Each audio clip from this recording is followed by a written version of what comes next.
All right. So it seems like, from all the buzz in the room, we've had a really good lunch. It seems like there's been lots of really good conversations happening over lunch. We love to see this. Hopefully, again, throughout the course of the day, you'll start connecting with people that you haven't had a chance to connect with yet. So welcome back for our Afternoon of West 2024. So just a quick note on the schedule. We have slipped a little bit in our schedule, but that's okay. We'll still make it up. It'll be fine. So we have a really exciting afternoon for you guys. We have our main event, which is the 30 by 30 and its impact on EDI panel. So traditionally, from previous WES events, this used to be two panels. We used to have it as a 30 by 30 panel, and then we had a second one focused on EDI. However, the conversation between the two really intermingles, and again, one impacts the other. So we decided to actually just combine it into one panel and then make it longer, because then we can really get into more of these topics and really delve deep on these issues. So this is going to be how we're running it this year. And as well, following our panel, we have our session by Alvin, and then we've got a session after that by Michelle and Ali. And we'll finish off the day with that networking that I was talking about. So this is that guided, very intentional networking that Heather is going to come back and help facilitate. And you're going to be using those passports that you picked up at the beginning of the day. So again, really nice activity, interactive activity to end the day on. So moving to our panel. So traditionally, the panel for WES 30 by 30 impact on EDI, traditionally, we always have our chair as the moderator for this event. So this year, again, we've got two events. We've got our Edmonton event happening today as well. And of course, we have our first ever Women in Engineering Summit right here in Toronto. So yeah, awesome. So love that energy. And for this one, so in Edmonton, we have Amu who's there. So that's one of our co-chairs. And then of course, we're very fortunate that our other co-chair, Anam, is here in Toronto and is easily able to be our moderator for this panel. So I'll just introduce Anam to you guys. So Anam, aside from being our wonderful co-chair for WES 2024, is a former Alberta legislature and current board member with the Alberta Association of Former Members of the Legislative Assembly. She chairs the Standing Committee on Member Contributions and Benefits and is a facilitator and coach at the Institution for Change Leaders, empowering individuals for systematic change. Anam holds degrees in chemical and biochemical environmental engineering and is an engineer in training, or EIT, with a PEGA, showcasing her technical expertise and commitment to professional development. Recognized with the Queen Elizabeth II Platinum Jubilee Medal, she exemplifies dedication to public service and leadership. Anam shares her journey as an immigrant woman in the best-selling anthology Landed Transformative Stories of Canadian Immigrant Women, where she highlights her experiences, challenges, and achievements in Canada. Her advocacy for inclusivity, diversity, and intercultural understanding is evident through her work and storytelling, aiming to inspire and empower immigrant women to overcome obstacles and achieve their goals. With extensive experience in diplomacy, business development, Six Sigma, lean management, conflict resolution, Anam brings a wealth of knowledge and skills to any organization. Her multifaceted background approach and passion for making a difference make her an invaluable asset in promoting positive change and fostering a more inclusive community. And honestly, she has been wonderful as our co-chair, and she has been excellent in piloting the vision of WES this year. So please give me a warm welcome for Anam, and she will introduce our panel and our panelists.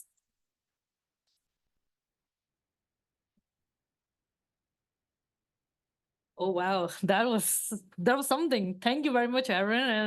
And thank you very much for the warm welcome. And I'm very appreciative of all of you to join us today. And I'm excited about this amazing panel because we have got panelists with a wealth of experience and knowledge. And, it would be an enlightening experience because even reading about them was so inspiring and inspirational. So I will, I'm happy to be with you all. And I will start with my first panelist from this side, and then we will move to the next side. So my first panelist, who is sitting right beside me, is Jeanette. No, sorry, Kim. Sorry, Kim. Sorry. Because I wasn't sure in what order seating will be arranged, so my apologies. Yeah.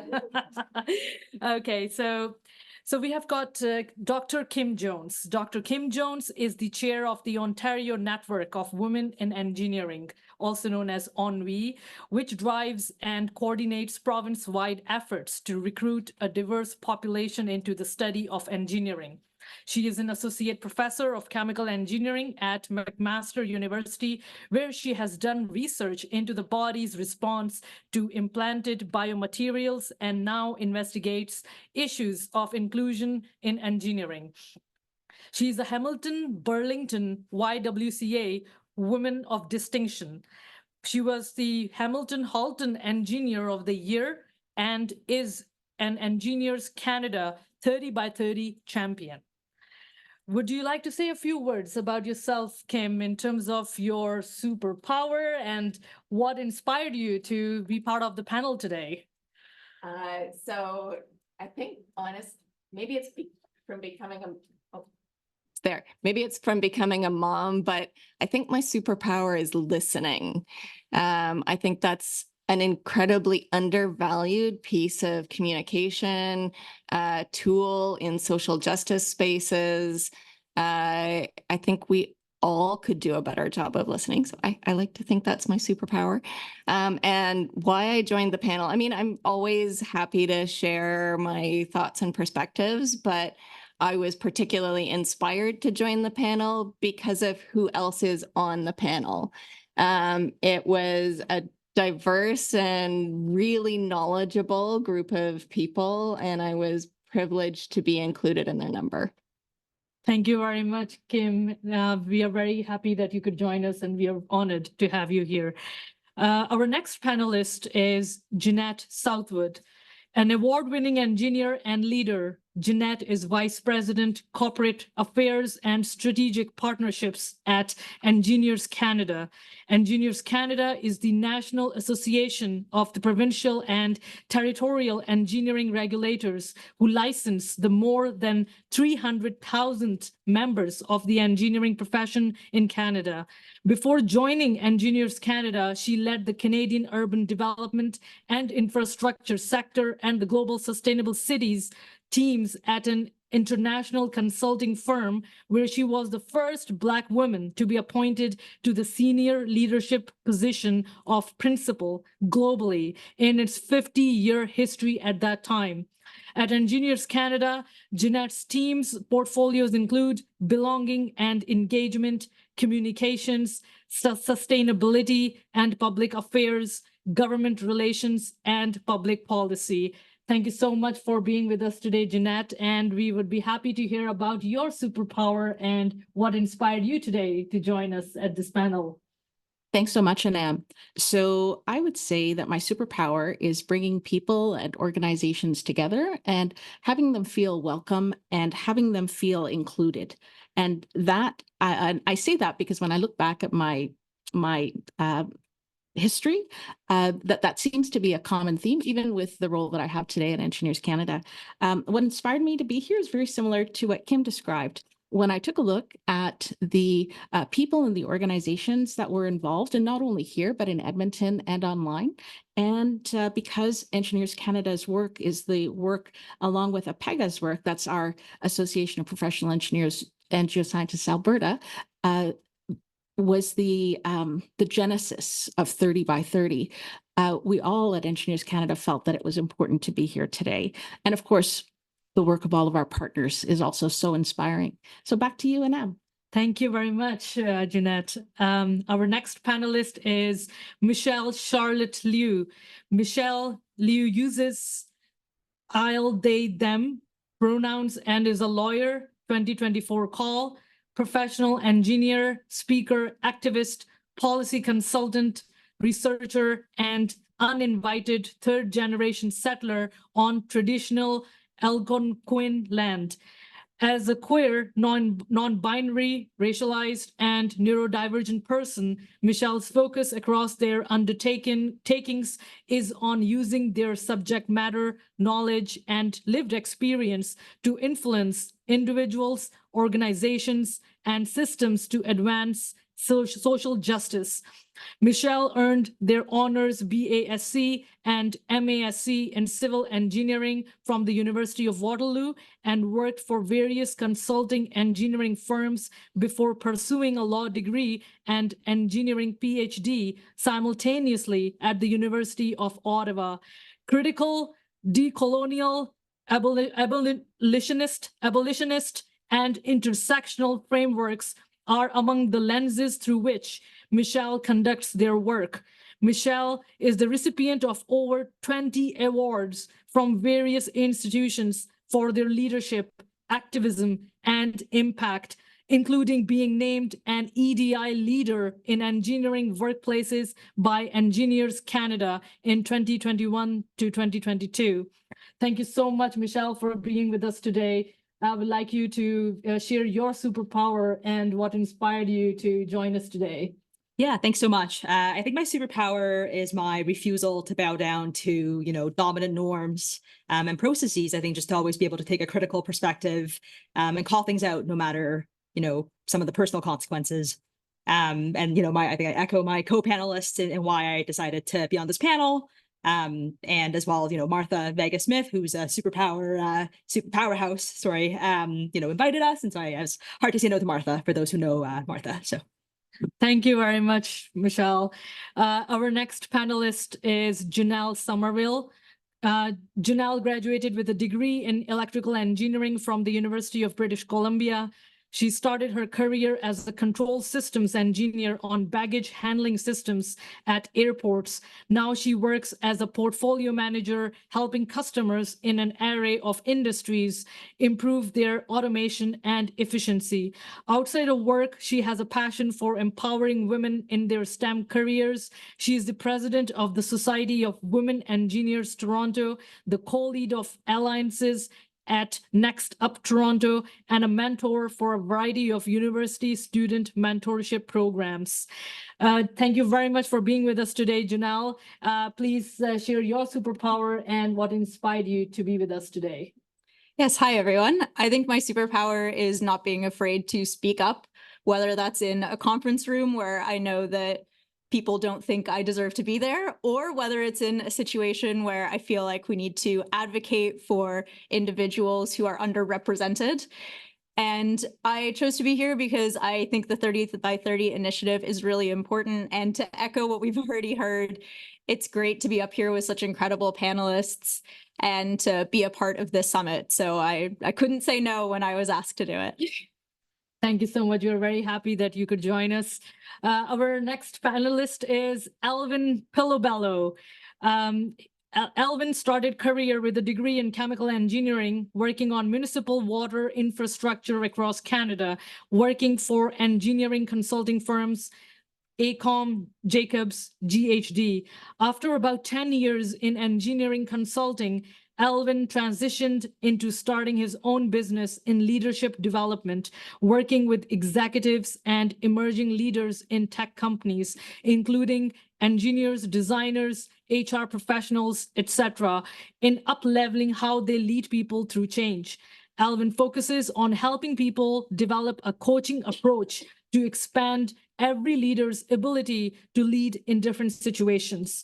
Thank you so much for joining us today, Alvin, and please share your superpower and what inspired you to join us today. My superpower is process flow diagrams as a chemical engineer.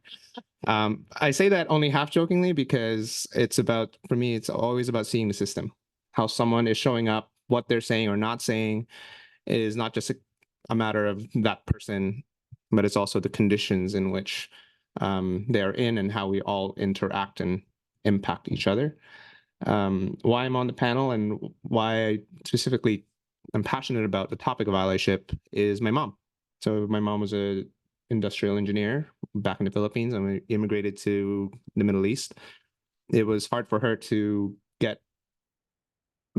continue her career, essentially. as an industrial engineer, and then saw her thrive because she never stopped being one. So a lot of my work is really about what's my part in all of this, so that not everyone has to be brave or courageous or need to change the system from, especially if you're the one be marginalized. Thank you so much, Alvin, for joining us and sharing your story. Indeed, we are very grateful for your allyship and support for this event. So we really appreciate your contributions. Thank you so much. What a great panel. And 30 by 30 initiative is basically the initiative of having newly licensed women in engineering, as well as licensed geoscientists. However, we understand that there is diversity and we need to focus more on the diversity and inclusion.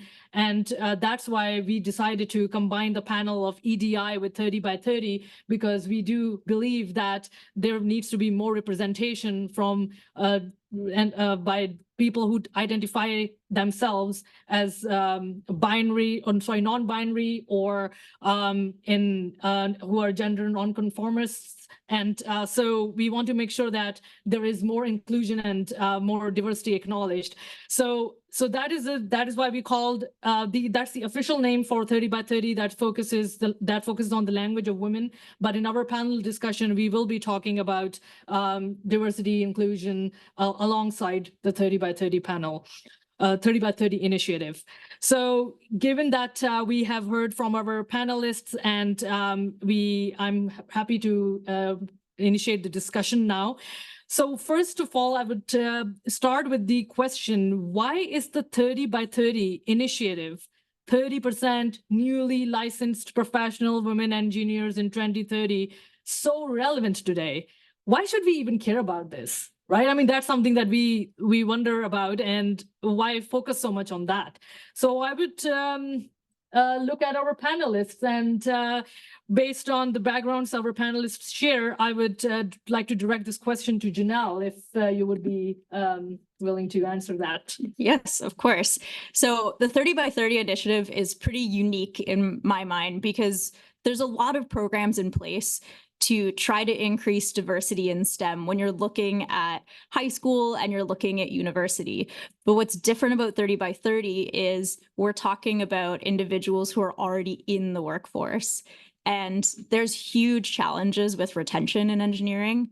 And for you to get your license, you have to be working for 4 to 5 years in this industry. So what that means is we're focused on keeping individuals in the workplace. We're focused on figuring out why we see that drop off. You know, going back to the leaky pipe that we were talking about earlier, there's a huge leak in that first 5 years. So I think this initiative is really unique in that it hones in on what are the challenges faced within the workplace, and that it tries to improve that experience. The other thing that's kind of cool about it is the reason it's 30% is because there's data around the fact that if you can get 30% of individuals represented, then they will bring their own community to the table. And that's a really cool thing as well. So we're not just focused on trying to fix something as outsiders, we're also focused on empowering the individuals who are already there to be able to bring their peers to the table as well. And I think those two elements make this a really unique initiative and make it a really important initiative. That's great. Thank you so much. Really appreciate your insights and your answer in detail. As a continuation for this discussion, I would like to ask another question that would be like, so talking about that 30 by 30 initiative, and so I wonder what significant progress has been made towards achieving the goal of 30% women in engineering and related fields by 2030, and what challenges still need to be addressed. So it's really important that we keep track of the progress, and it would be good to hear how much progress has occurred and what challenges are we still facing as of today. So I would like to direct this question to Jeanette. Can you please share your insights into it? Yes, thanks so much, Anam. In fact, I can share after the session today with the organizers a bit of a timeline for everyone to be able to see what's happened since 2014 when APEGA started its 30 by 30 initiative, and then what happened after the initiative went national. So when APEGA started it, one of the things that initiated the need and the desire to have this kind of an initiative was because, of course, and we can see this today, there were not very many women that were being licensed. I think that at the time in Alberta and across Canada, it was around 14%. And they looked at the need and they identified the need to have an initiative focused specifically on that.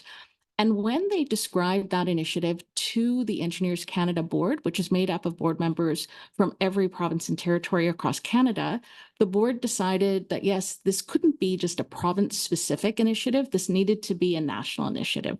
So back in 2014, the initiative was adopted by Engineers Canada.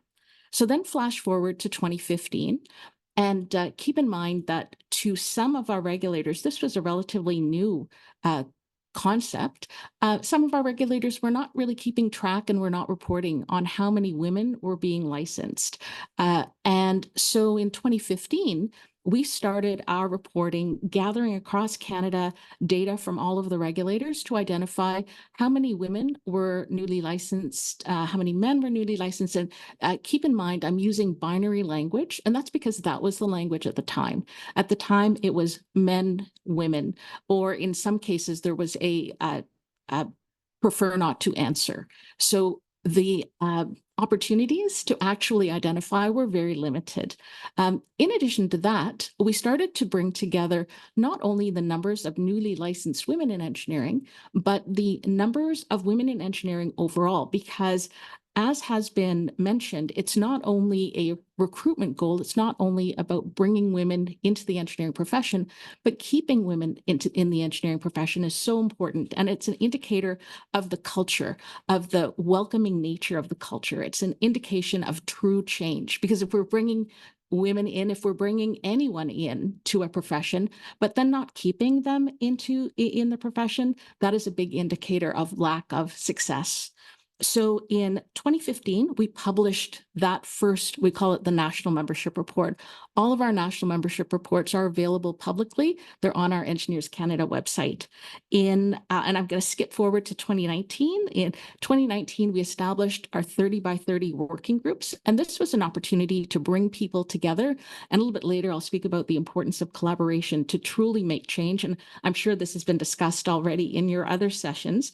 And we developed a strategic plan. Our board asked us to develop a strategic plan that was specifically focused on 30 by 30 as a strategic priority for our 2019 to 2021 strategic plan.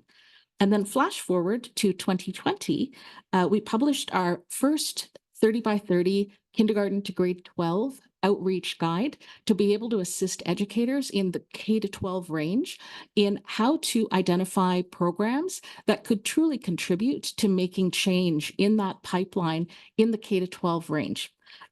We also achieved 20 by 20, and that was a big cause for celebration, because when we were asked about 30 by 30, one of the things that we were asked was, okay, go ahead to 2030, but how will you know if you're getting to 30 by 30, if you're struggling getting to 30 by 30? So in 2020, we reached 20 by 20, and we thought, wow, we're on our way. And then, of course, a few months later, during 2020, COVID hit. And some of you may have read about the gendered impacts of COVID.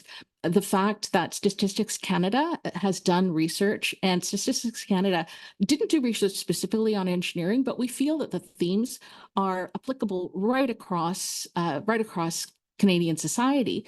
One of the things that they identified was that during COVID, if there was a family, and the family, let's say, was making a decision about, well, do we put our support towards our young son or our young daughter, or should someone take care of the elderly relative that needs care because now care is not so easy because of COVID?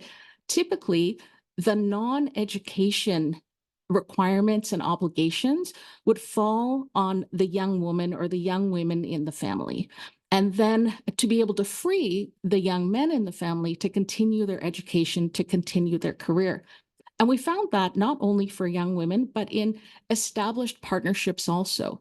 if there was a partnership and there was a male partner, a man partner and a woman partner, typically the woman partner would either be asked, perhaps by her family, perhaps by her man partner, or be nudged into taking on the burden of, and I'm saying burden just to contrast it with the impacts of the impacts that can be had on a career, taking on the family obligations, and whether they are children, whether they are elderly relatives, and then being asked to put their own aspirations, for example, licensure, aside. So after 2020, we actually went down. We went into the 19% range, and we stayed in the 19% range until 2022, when now we're up to 20.2%. We have the 2023 data, and it's currently being analyzed, so I don't have any updates on that. So that was something that we felt was a real setback for us. We had in 2021 our first 20 by 20 annual conference. It was virtual. In 2021, we also published a GBA Plus, a gender-based analysis plus report, also publicly available. We created the Changing the Culture for Engineering Employers, and a little bit later, for a future answer, I'll be sharing a little bit more about that. And we actually had a regulator that achieved 30%. It was our Newfoundland regulator, Professional Engineers and Geoscientists, Newfoundland. And that, again, was a cause for celebration, because Newfoundland had steadily been moving along. They'd established collaborative relationships with Memorial University. They had established collaborative relationships with employers, all the things that are needed to move 30 by 30 forward.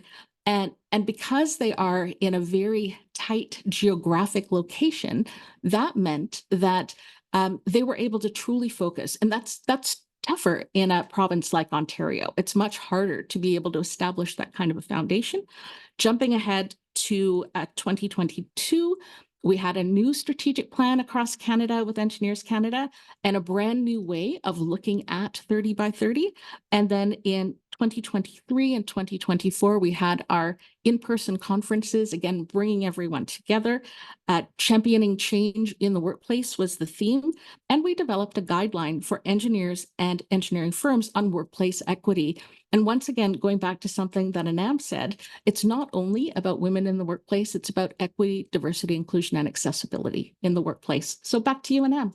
Thank you very much, Jeanette. I really appreciate the background, because that's something that we are discussing. As we can see, we have come really far. When there was a time when women could not even vote back in the day, right? So starting from that journey, and then we're talking about women in engineering, and then diversity and inclusion. So we are getting there, and I'm very hopeful. And the more I interact with our people, like at the panel and the audience we have, and everybody, it just gives me more hope about our future. So that's really good. Thank you so much for sharing that background. And speaking of which, when we talk about equity, diversity, inclusion, gender identity, I would like to really specifically ask Michelle, our panelist, about why are conversations about identity and EDI so important right now to this audience?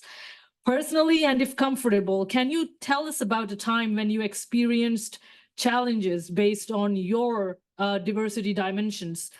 For example, race, gender, disability, etc., and the steps you took to deal with the situation to take care of yourself.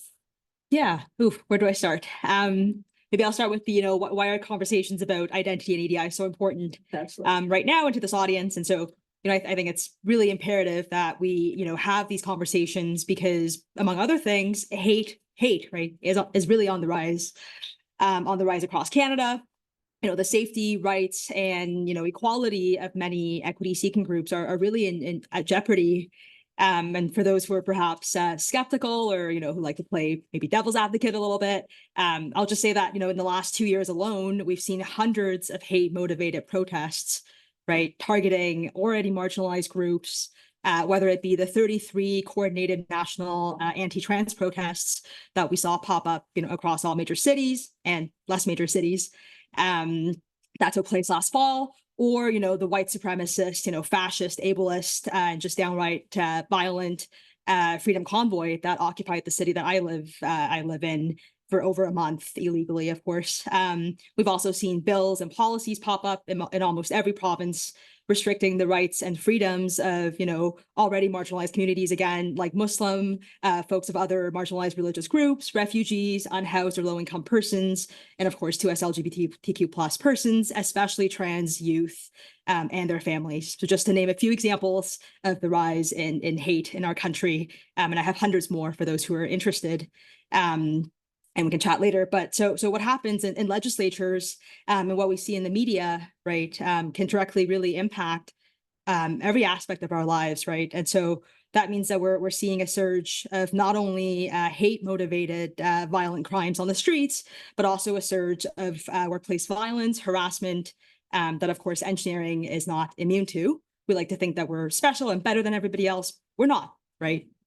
Far from it. So I think these conversations are really important for everybody to have, including engineers, because we're going backwards a little bit as a society. And so instead of addressing, the big issues facing our country, like, the housing crisis, for example, the state of our healthcare system that's crumbling, the cost of living in places like Vancouver, Toronto, politicians and our legislatures are taking cheap shots at really vulnerable communities to sow division, pit us against each other so that they can gain power and get voted into office. And so I think just, as not just engineers, but citizens who care, and I'm guessing you all care because you're here today, I think we have to keep coming to the table together and talk to each other and have these conversations. Otherwise, I think not only are we going to, not go forward, we're actually going to go backwards and, lose the progress that we have made since, things like the entrenchment of the charter, the establishment of our equality legislation, our human rights legislation, and all these things that make Canada, a not so bad place to live for most folks. These things are at risk, right? And so we need to really not be complacent. We need to be aware, raise awareness to colleagues, friends, neighbors, and take action, starting with, I think, candid conversations like the one that I hope we can have today. So absolutely, yes. We are encouraging, those vulnerabilities because that's where our true strength comes from. So if you can share your personal experiences and tell your stories, that would really be, very effective and very powerful and empowering for everybody. So definitely, this is the perfect place for those discussions, and that's what. So that is what's so beautiful about engineering as well. We talk about problem solving, and then we look at the problems of the world and the society, and this room where we are celebrating diversity is just a perfect place, in my opinion, to have those discussions and to work together to bring that change. I think you had a part 2 to the question, right? Yes. To share my personal experiences. Yes, exactly. So please share your personal experience. Yeah, thank you. So the question was, if we can tell, I can talk about, a few times when I've experienced challenges based on my identities. And so as my sort of intro, I think implied, I've dealt with a lot of racism, homophobia, gender-based discrimination, ableism in both my previous career in construction engineering and project management, as well as now, in my activism work, both in and outside of engineering. And I don't really have any, I think, success stories in terms of, reporting to HR or my manager throughout my career, or even really finding allies in my workplaces over the years. And that's really why I left and why I decided to pivot to go to law school. And I say this not to be really, a downer, but, or to imply that law school is the answer to these things. But I just want to paint, I think, a picture that is realistic, because I think that we often have these conversations and they sometimes become really positivist, at least for my comfort level. And that's often sort of like the focus, right? Like, oh, we're doing better and, things are getting better. But, are they really? And, perhaps for some they are, but not everybody, right? If you're a cis hetero white woman, for example, maybe that's the case for you, but have you asked your disabled colleague, for example, your trans colleague, your Black, Indigenous, racialized colleagues, are things really getting better for them? I'm non-binary, for example, and this building doesn't have gender neutral washrooms. So it can be hard for me personally to listen to how things are getting better when I can't even go to the bathroom without feeling anxious, feeling like I'm going to run into someone who's gonna, look at me or make comments at me or feel uncomfortable around me. So again, not to be negative, but just to be, realistic in these remarks. And so I guess some of these are the steps that I've taken, to become a lawyer, activist, because I'm, frustrated and angry and motivated by, these webs of oppressive systems, right, that are colonial, white supremacist, patriarchal, you name it. And so if you're, angry and frustrated as well, I think that's okay, and let that sort of be the passion that motivates you to continue to come to these conversations and conferences. So maybe I'll just go full circle back to my initial comments. I think that, we need to speak up and, be angry, talk to other people, enlarge this community of people who want to work against these dominant systems. I think playing nice and being overly positivist and being complacent, I just don't think that that's the answer. Thank you so much for sharing your story, Michelle. It's very inspirational. And, that's the beauty of storytelling, because we have got lessons learned, and it's the anger that causes the movement, because anger is what activates our energy. And that's when the movement starts happening. So I'm very glad that you brought this point. And also there is a saying, I was reading a book by Matthew Hussey, and it was mentioned that pain is a transmuter. So when you experience pain in life, that's when you transform yourself to bring that change, and that's when things start happening. Otherwise, things don't happen. There's no movement. So thank you so much for your participations and your contributions and in the society, and your so that's really commendable. So, and really appreciate your personal experiences. So speaking of change and bringing those changes in the society, we understand that people are eager to be part of the change and push for progress. So I would like to ask Alvin, what advice do you have for employees and employers who are hoping to make a difference in engineering, given that you yourself were so inspired by your mom's story and her situation, and wanted to bring that change and make that change? So what advice do you have for employees and employers to make a difference in engineering? Where do we start on a process flow diagram? It's a lot. Well, first is every individual who want to be a part of the solution to understand where they are in their allyship journey. And later on in my talk, I'll show a little diagram where someone can essentially self-evaluate where you might be. One of the starting points is, do you even see that harm is being done?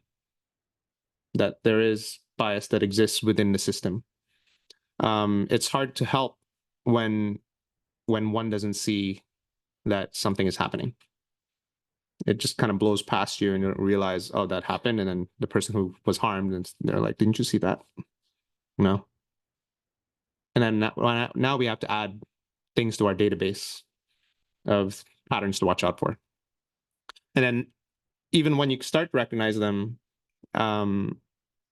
can you take an effective shot at addressing it?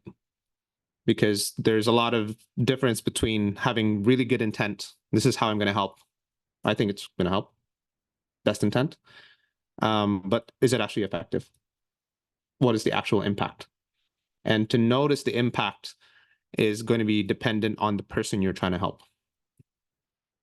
So having a relationship with the people that you're trying to help, be an ally for, is also really important.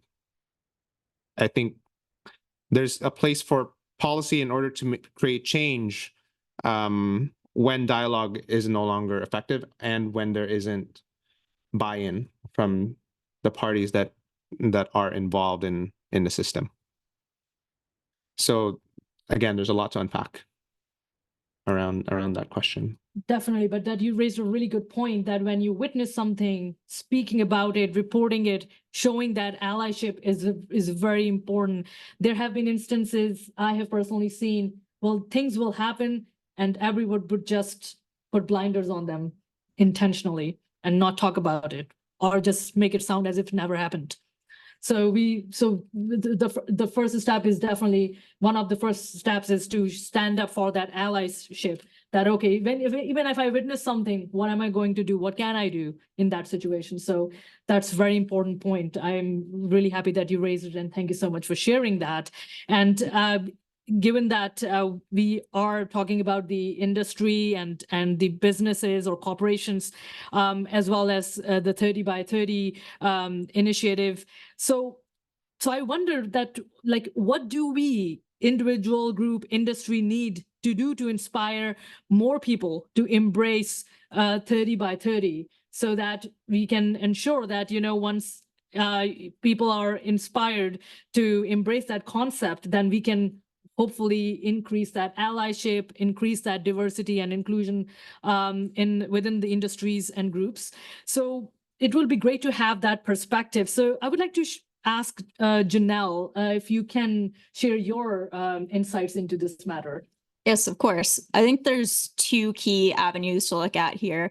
One of them, it's funny, it leans a lot on what Alvin and Michelle were just saying, is the criticality of allyship. Because unless the environment people are coming into is welcoming, you're not going to see them get to licensing being the, marker in this particular scenario. But essentially, you're not going to see them remain in that career and find success in that career. And it can be a challenge for individuals to understand what they need to do to be strong allies. And it can be, as Alvin said, maybe they don't even recognize some of the barriers that are existing for individuals who are minority groups in their shared space. And so allyship is a critical component to reforming the work environment, reforming the workspace, so that we do see retention, so that we do see individuals actually achieve success in the workplace, whatever their definition of success is and whatever career they would like to pursue. And then the second component of that is, we are seeing an increased number of new licensees. And, personal experience here, I graduated in 2013, so just before this initiative started. And there's actually a huge impact on women who are in an engineering workplace who are just a little ahead of this initiative. And I think that's something that's not often acknowledged, that one component, which I'd mentioned earlier, is the creation of community and getting to 30% so that we're bringing more people along for the ride. But right now, what's happened is there are very few individuals who are already here, and there's a massive group of graduates who are coming in. So a lot of women and generally minority groups in the workplace have a lot of outside of work responsibility in the mentorship space. It's, the volunteer work that Steph was talking about this morning. And sometimes it's even being tapped at work to ask to mentor people or to start some kind of, women in engineering or, something to that effect in your workplace. But that's unpaid work, and that's on top of the work you're already doing. So that's really limiting when you're trying to stick within normal work hours and keep your boundaries in place, because you want to encourage the next generation, but you're not really being acknowledged for that work that you're being asked to do. And I think that's something that kind of needs stronger acknowledgement, is how can we support the individuals who are already there, who are trying to bring more people to, licensing again being the boundary in this case, but really the reality is trying to make sure that their workplace is welcoming for the next generation. How do we ensure that that's actually something that is acknowledged as being part of their job and not something that's kind of placed as a burden on those who, already defied a lot of odds to actually be in the workplace? So I think really having stronger focus on allyship, making sure allies know what they need to be doing and, that they're reforming the work environment, as well as supporting the individuals who are already there and who already are those statistics, is going to be really critical to us reaching 30 by 30, but beyond that, actually having a work environment that 30% wants to be in. No, that's wonderful. And I was just looking outside. I'm just thinking that, we got dark clouds outside and then shining stars inside. It reminds me of this famous saying that says that it's only in the darkest nights stars shine brilliantly. So all of you are shining bright. So thanks for doing that. And so it's talking about collaboration and allyship. This opens up more room for discussion. So I would like to get your opinion, Dr. Kim, about in what ways can organizations collaborate with educational institutions and industry partners to create co-op or internship programs that specifically target women and trans, non-binary, and gender non-conforming individuals aspiring to transition into engineering careers? Yeah, that's a great question. And it's one I actually struggle with and am, trying to come up with new approaches to as well. I get quite a few inquiries from companies to the Ontario Network of Women in Engineering who haven't actually read what our activity and mission is, that say, I'm from HR. Can you just publish this job ad and link me up with your network of women, your binders full of women? And it's not just about, being a mechanism to increase diversity in people's workplaces. It's about how do you build workplaces that will attract a greater diversity of folks. There's a reason sometimes that workplaces are not diverse because they're not welcoming, they're not safe places to be.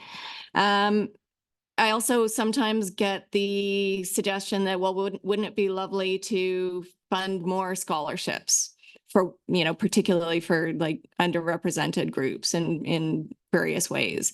That's lovely. But those scholarships often end up going to people who have a fair bit of privilege anyway, because why did they get good grades in high school? Why did they manage to participate in all kinds of extracurricular activities? It's because they already had supportive parents, high socioeconomic status, encouraging teachers. Those are actually people who maybe will already succeed no matter what we do. How do we bring in, I get so frustrated because we're happy to support and bring in mediocre men, and we don't find ways of supporting and bringing in mediocre anyone else. We need mediocre people too. We can't all be shining stars. So, rather than scholarships, if you want to target support, are there opportunities to promise folks internships with support? So it's not just the spot there, but the internship comes with some kind of leadership training or specific mentorship support, a pathway toward, professional development where it's not just, oh, well, you have a job and here's your crappy project that you had to fight for. So thinking about for companies working with universities, rather than saying, I want to fund a scholarship, saying, I want to support folks to have these opportunities within my organization. And that actually is very powerful. It's a lot of folks are uncertain in their spaces. And if you invite them in, you give them that special feeling, it can be really important. I think another thing you brought up, maybe there are opportunities to consider re-entry internships.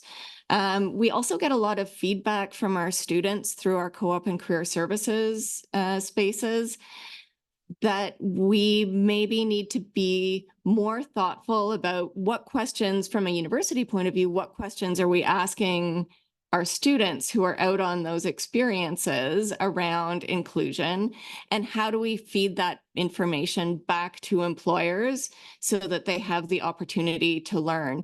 Do we have an opportunity to accredit really excellent and inclusive employers who are doing a great job that will attract those employees?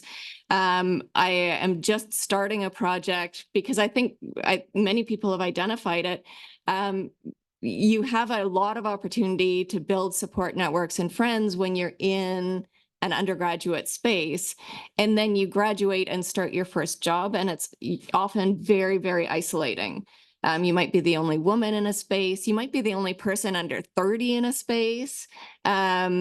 So, a lot of people talk about how do you mentor those people, but I know we don't want to overload people, but there is also some really compelling evidence that giving back can help people feel a greater sense of identity as an engineer. It can help them build, it's a very effective strategy toward resilience.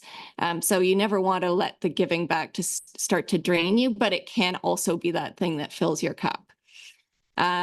So I'm starting work on a piece where we can connect relatively new grads to women who are in their first workplace experience on co-op. Because again, that can be the shocking experience that makes women make the decision that maybe they don't, after graduation, maybe they don't want to build their career in an engineering space because they had this one horrible work term. And they think it's them, not the horrible space. So helping build those points of connection, that community, that I think is really important. So I think there are lots of ways, and we have opportunities. Thank you very much. Yes, thank you for identifying all the gaps we have currently in the system and how we can bridge those gaps. And this leads us to another question, which is about what best practices or lessons have been learned from organizations that have been successfully increased the representation of women and trans, non-binary and gender non-conforming individuals in mid to senior level engineering positions. I would like to direct this question to Jeanette, given that she has got the stats and has been working closely, keeping track of what's happening across the country. So please, Jeanette. Thanks very much, Anam.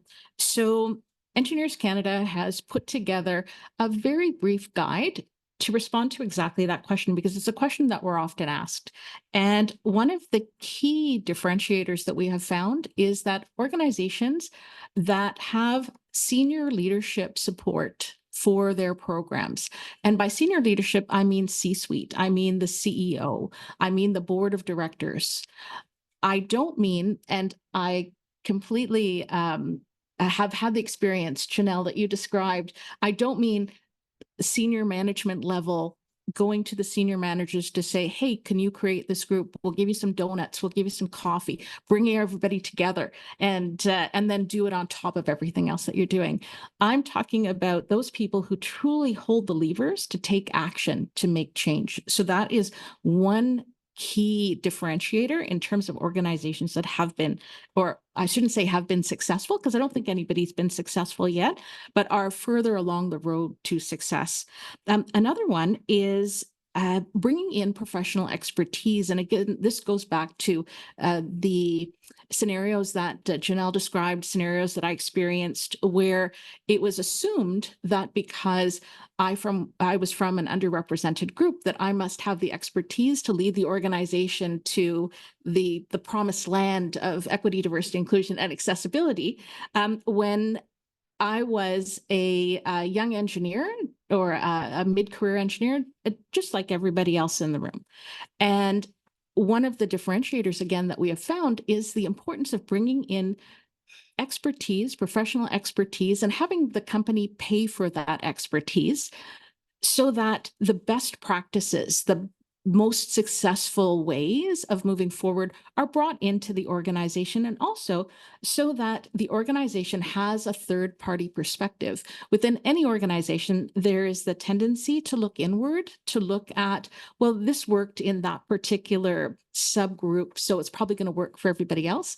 It's important to have an external viewpoint. Also, important to have an external viewpoint, because an external observer can say those things, can provoke the discussions, can be the face of disagreement in discussions, putting individuals that are actually working for the organization in less vulnerable positions. So external professional expertise, very important.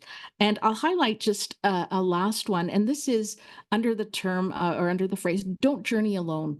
No company needs to move forward by itself. There's so many organizations that are on this path, and there are industry organizations, there are professional organizations that are banding together to share their best practices. And so joining those industry associations, participating in those discussions with technical organizations and other professional organizations, so important. What Engineers Canada is doing right now, and this is for the wrap up of our 2022 to 2024 strategic plan and preparation for our 2025 to 2029 strategic plan, is we've put together an employer task force, bringing together those engineering employers that are just a little bit further ahead or are willing to say that they are just a little bit further ahead than some other organizations, to be able to develop and consolidate guidance for other employers on how they can make a difference. The other thing that I wanted to say, and this goes back to, Anand, something that you said about this particular panel today, bringing together 30 by 30 and EDI. I talked about our strategic plans. Our strategic plans are driven by our board. Until the end of 2024, our initiatives have always been women focused, and the initiatives that are, in quotation marks, EDI, have always been on 30 by 30. And the board risk that talks about underrepresentation specifically talked about underrepresentation of women. Well, as the board started to look at the evolution of the risks and also the evolution of society, they identified that no, that was no longer the appropriate way and the meaningful way and the way that our engineering board needs to look at what is happening out in society. So their tentative name for their new risk is underrepresentation of marginalized people in the engineering profession. That may change, but the main impact of that change in terms of terminology, in terms of looking at our profession, is that our strategic direction for 2025 to 2029 in that strategic plan also is evolving and expanding. It's no longer a focus only on women. Women in engineering still is a very important pillar of our work, but there are now 3 pillars, one on women in engineering, one on equity, diversity, inclusion, and accessibility, which I don't have enough time to talk about right now, but I'm very happy to share, and then also on truth and reconciliation. So I'm very happy to see this evolution.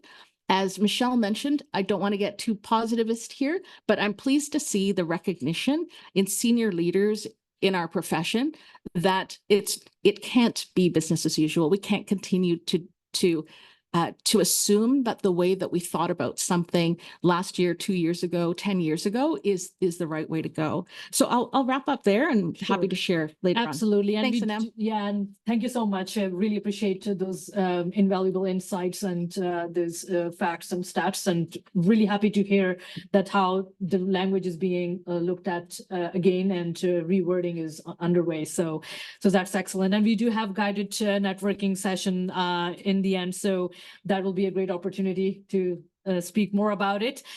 So given that we're talking about the policy and the overall system and how to bring those things collectively in the form of change, I would like to get Michelle's insights into, like, are there any policy changes or legislative measures that could further support the empowerment and career transition of women and trans, non-binary, and gender non-conforming persons, individuals in engineering? Yeah, if we think about thanks, Anna. If we think about the engineering profession, right, we can think of sort of, a few different legal considerations that pertain to the profession. And I'll maybe just speak to one of them, in particular, the Professional Engineers Act. So that's in Ontario, and then every other province has an analogous piece of legislation that governs the profession of engineering in that province or territory. And here in Ontario, and as well as across all the provinces and territories, these governing statutes, or the equivalent of the Engineers Act, they stipulate this public interest mandate. Right, both that the regulator, so like PEO, for example, in Ontario, has to regulate in the interest of the public. And there's often a code of ethics or, another part of the act that says that each engineer has to act in the interest of the public as well. So lots of focus on the public now, but this public interest mandate is kind of vague, right? Like, what does that really mean? And there's, often conversations around what that entails. What does that actually look like? And often when statutes or laws have ambiguous wording or meaning, we rely on courts, right, to interpret the wording for us. Well, this hasn't really happened for the engineering profession because there hasn't been any case before a court that required the court to tell us what it means. But for the legal profession and their governing statutes in Ontario, the Law Society Act, for example, public interest mandate in that legislation is almost identical to the one that we have in engineering. And the legal profession and their governing statute, they've had opportunity for various levels of courts, including the Supreme Court of Canada, our highest level court, to interpret their public interest mandate in a case that was between so a bit of context here, between a private Christian university in British Columbia by the name of Trinity Western University. So between that institution and various provincial regulators of lawyers, including the Law Society of Ontario. And so the context here is that this Christian institution wanted to open a law school, and they were seeking accreditation, as we have, that same system in engineering. But this law school or this institution had a rule that required its faculty, staff, and students to refrain from sexual, so I quote, sexual intimacy that violates the sacredness of marriage between a man and a woman, which means that, among other groups, 2S LGBTQ plus students essentially would not be allowed to be at this institution. And so when the Federation of Law Societies, the Engineers Canada equivalent for the lawyers, when they got together, various law societies, the regulators, right, they voted against accrediting this law school, citing the reason that they cited was that it would violate their public interest mandate to make a decision that would lead to us LGBTQ students in particular to have one fewer options when it came to choosing or applying to law schools. So these were the two sides, right? So the Christian school and the law societies. And so that case got all the way up to the Supreme Court in 2018. And the court in the end interpreted the public interest mandate of the legal profession. They said that equal access to the legal profession, diversity within the bar, and the bar is the legal profession, just a different name for it, and preventing harm to LGBTQ law students were all within the scope of the Law Society's duty to uphold the public interest. So I think, the policy move here that I think I've been advocating to different regulators to make is to really formalize an interpretation of our public interest mandate in engineering, that includes a similar focus as the one that the law societies have been sort of given by the Supreme Court. And I think that, as much as it's sort of just a policy or, part of the legislation and, not, often very quickly entrenched into workplaces at the ground level, I think that it could start to set a tone and really compel engineers to be more mindful of equity and inclusion, right? If that wording is part of our governing statute, and I think that could really impact both the work that we do as engineers, design the products that we put out, and our workplace culture, which is more of the topic that we're talking about here, including that career transition, of equity-seeking people. So I think that could be the trickle-down effect. Wonderful. Well, thank you so much. And talking about those policy changes and collaboration and creating that culture, I would like to ask Alvin, what role can male leaders play in fostering a culture of empowerment and inclusion for women and trans, non-binary, and gender non-conforming individuals in engineering? I hold a stance that allyship is really a lot about access to career opportunities, growth opportunities, compensation. And going back to what I shared earlier about where are you in your journey, every male leader has the responsibility to understand where they're at in that allyship journey. Because some are more aware and informed and articulate than others. I say that as diplomatically as I can put it. Because some also don't care. And there are those who do. So I'm not advocating for we need to change everyone. I think I'm more advocating for we need to change, well, we need to enroll people who are ready. And not everyone is ready or will ever want to be ready. I'm a salsa dancer. So I've been teaching salsa dancing since I was at Mac, actually, 2008. And the best metaphor I can put it is, most men on the dance floor are with good intention. They just want to dance. They want to have a good time, connect with someone meaningfully. And then there are the other men that really are there to be more predatory. Again, diplomatic. But people talk behind the scenes and say, well, yeah, definitely dance with them, but don't dance with this other guy. Right? Word gets around. Same thing with companies and teams and bosses. So there are going to be male leaders that are want to help, are bought into helping, but they don't know how to best do that. So there's a skill building involved as well. There's an awareness building around situations to watch out for. So what can male leaders do? Start with yourself before you try and blindly help out there. I think best of intentions, and at the same time measure the impact by actually having a relationship with the people you're trying to help. That's right. And as I believe that education is empowerment, and as you're mentioning about creating that awareness, and education can potentially be the first step to create that awareness. And so I would like to ask from the academic perspective, Dr. Jones, what practices in academia have you seen thus far that invite young women into engineering programs, and which ones have you seen lead to retention? That's a great question. So, I will share some positive stats. So in Ontario, currently 26% of the undergraduate engineering population identifies as women. At McMaster, we're proud to say that our first year class is 43% women. So there is absolutely, and counting those things and actually measuring things is very important. Recognizing, having a way to know when you're making progress is very important. But how did we get there? We got there by intentionally inviting people in. So we are thoughtful about having extra contact and interaction with our women applicants, because they're not certain about whether they actually do belong. And you have to put extra effort in to ensure that they know that they are welcome.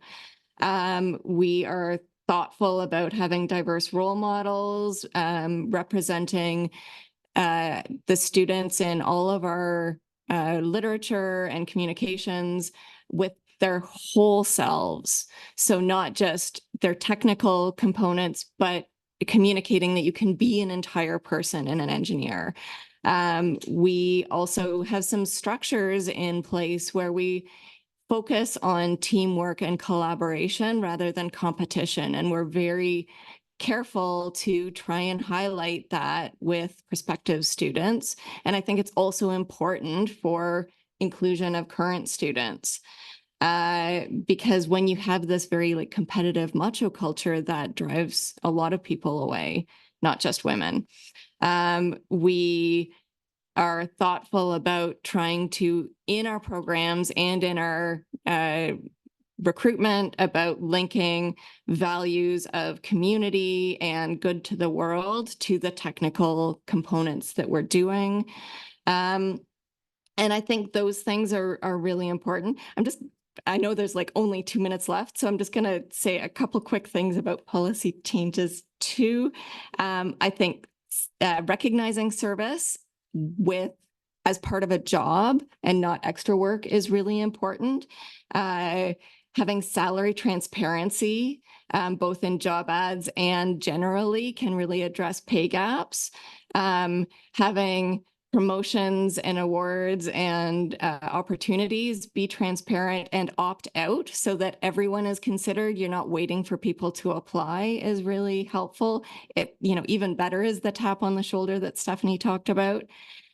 Giving incentives for men to take parental leaves, focusing on output, not hours on task, being thoughtful about only putting the things that you have to have in a job ad, not the things that you'd like to have. There was another question we talked about was flex arrangements. You have to be really careful with that because who takes them? Women. Who gets excluded for networks? People who are not physically there in offices. So there's some unexpected negative consequences if you allow people to opt into flex opportunities. If you have flex opportunities structured into the work for everyone, that's a different story. And I think that's a very positive thing. So having less of a focus on like massive hours on task and more of a focus on having inclusive and kind structures for everyone. So that we don't do that super well in an engineering education space because of accreditation needs, but I think being thoughtful about the whole person in our spaces is really important. Thank you so much. That was very insightful, and you covered really good points. So thank you very much for that. That was a great discussion, and I think we can take a couple of questions from the audience. And is there anyone who would like to ask a question? And they can ask anything they want. We have got amazing people at our panel today. So is there anyone who would like to ask a question? Okay, we have got one. Say to senior leadership who say we hire based on merit.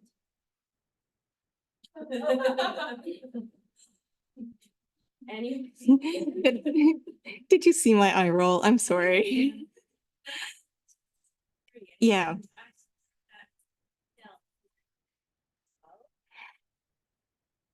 I'm not at that level, so I cannot respond and say what I think, but. I mean, I think Michelle is going to talk about meritocracy and the problems embedded in that assumption later. But I think two things. One is excellence and diversity are not mutually exclusive.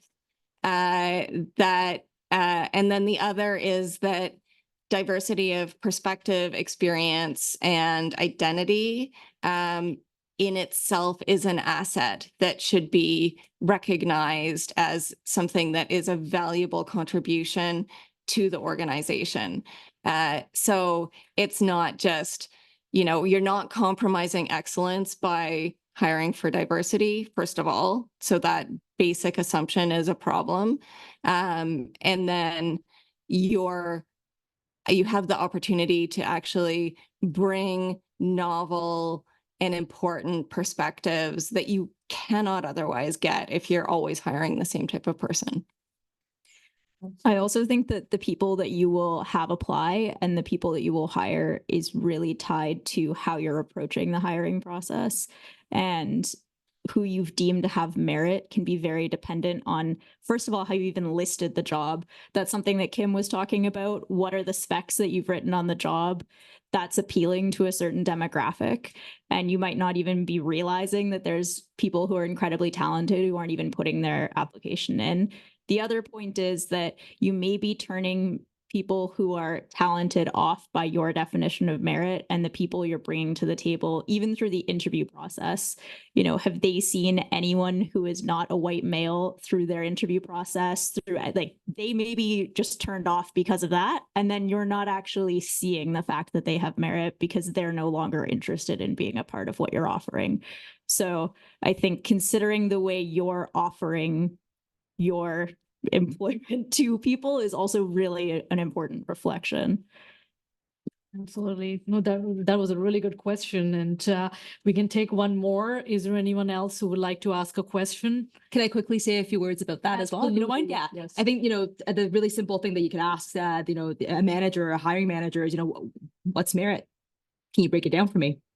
And I just want to read a quote from a book that I really like. It's called Invisible Women, Data Bias in the World Designed for Men. It's by Caroline Criado Perez. I don't know if folks know about this book, but it's really well cited, but also really accessible text. It's a new publication in 2019, so highly recommend it. But the quote is that meritocracy is a myth that tells the people who benefit from it that all their achievements are down to their own personal merit.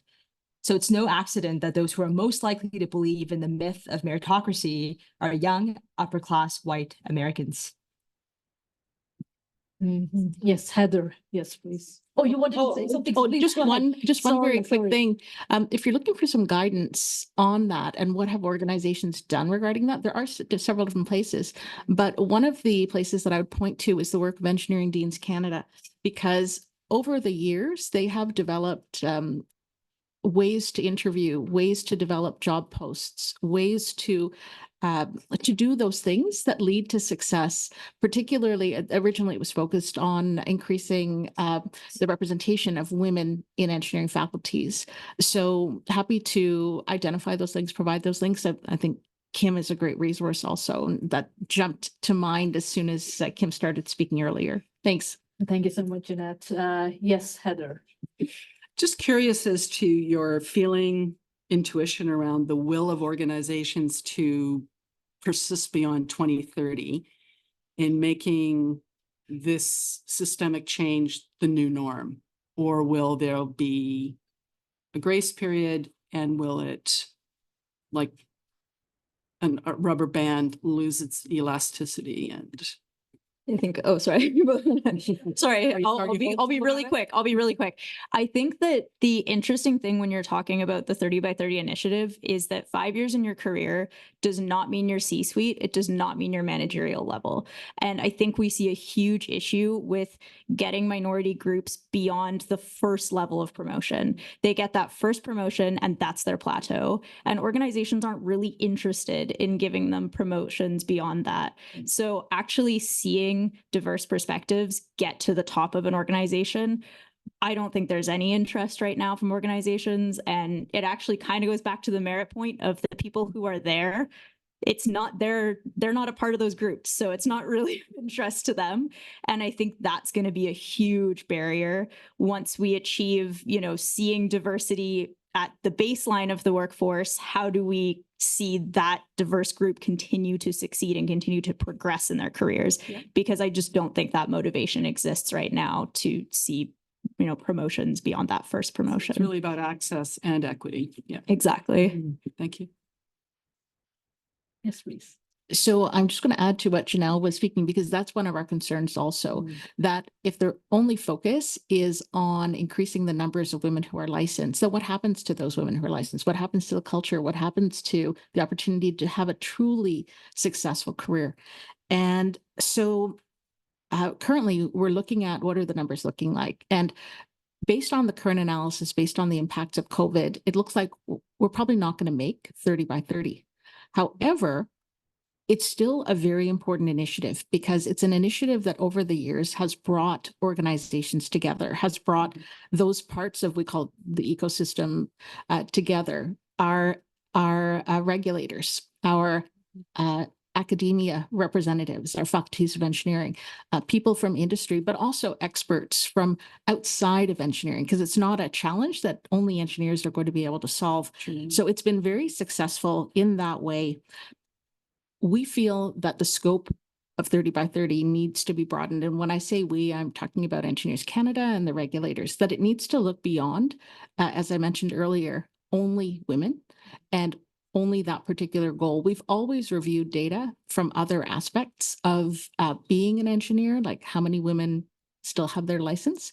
But there need to be other organizations that have their own goals.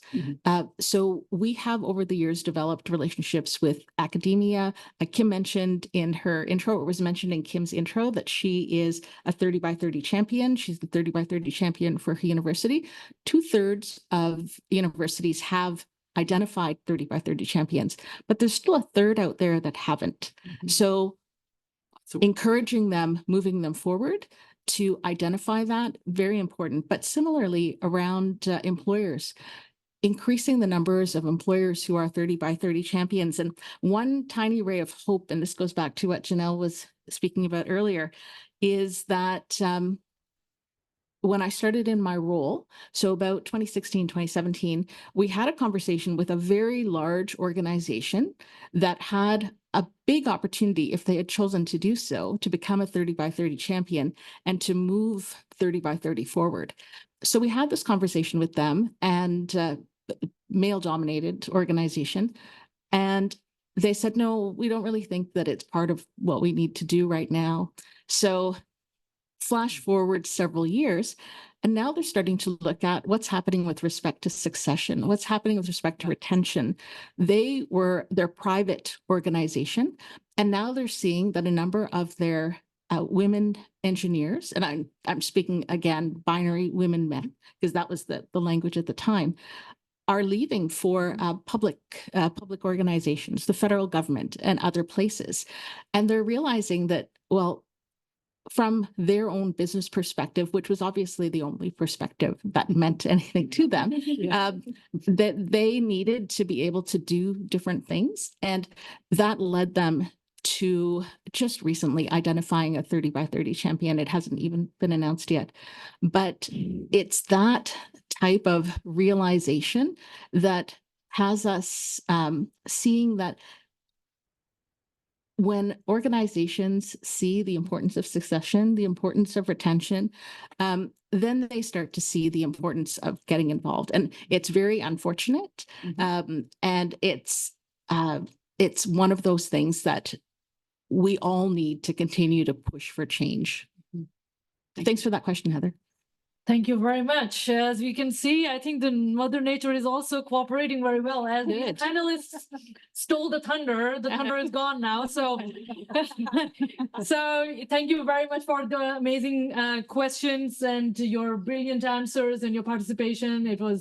I learned a lot, and it was a truly enriching experience. And I would like to also mention that our volunteers have been amazing to organize this event in Toronto for the very first time. So I would like to acknowledge Erin, Monica, Shakti, Angela in the room, and there are quite a few others who worked behind the scenes from Alberta as well. So thank you so much. It was a true pleasure being the moderator of this panel. Thank you so much.